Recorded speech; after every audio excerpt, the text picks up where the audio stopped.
Mr. Speaker, my dear colleagues, truly it's a thing of pride to our country that we have sustained these democratic ethos for 25 years back to back, like the House leader rightly said, and the Deputy Speaker also affirmed that.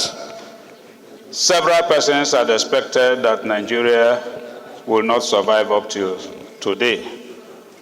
We have had prophecies that the country was likely not to survive some of our elections.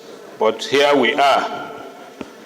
Here we are as servants in the temple of democracy, working hard, worshiping, praying, and getting answers to some of our prayers.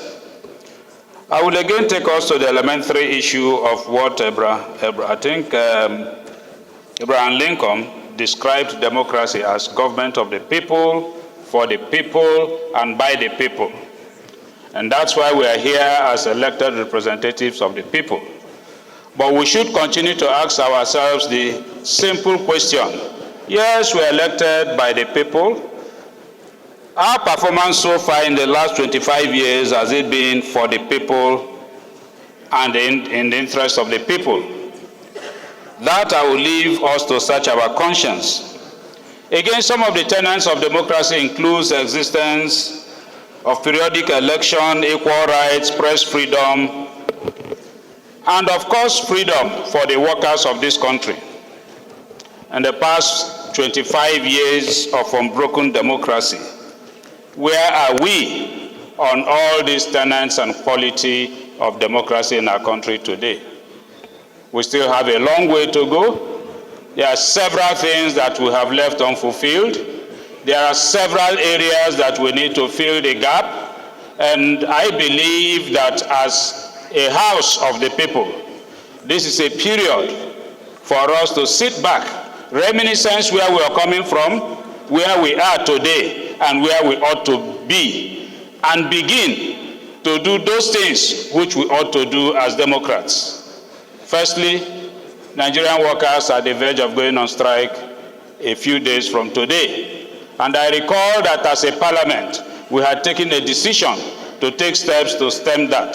That is democracy in action for you. And I pray that we be more proactive to ensure that we, as members of these green chambers, that will be fundamental and instrumental to ensuring that that strike does not hold, so that we'll be practicing democracy and let it be democracy in action for Nigerians. And then the issues of security and insecurity that is besieging our country. We have discussed it this morning, but we cannot run away from it. In a democratic setting, we believe that people should be happier, people should be people should trust the government of the day better, and because these things are lacking, we see signs of insecurity. And so we need to better some of these areas. In all, I will join the House leader in congratulating Nigeria at 25, unbroken democratic practice, but I will also say that we have a long way to go. There are so many things that we, as Democrats seated here, ought to do which we have left undone. And I pray that going forward, as we sit in our chambers, particularly in the executive session that we have agreed to hold, that we discuss these issues and take steps to ensure that we strengthen democracy. We want to witness the 50th anniversary, the 100 years anniversary of democracy in this country unbroken. Thank you, Mr. Speaker. Thank you, my dear colleagues.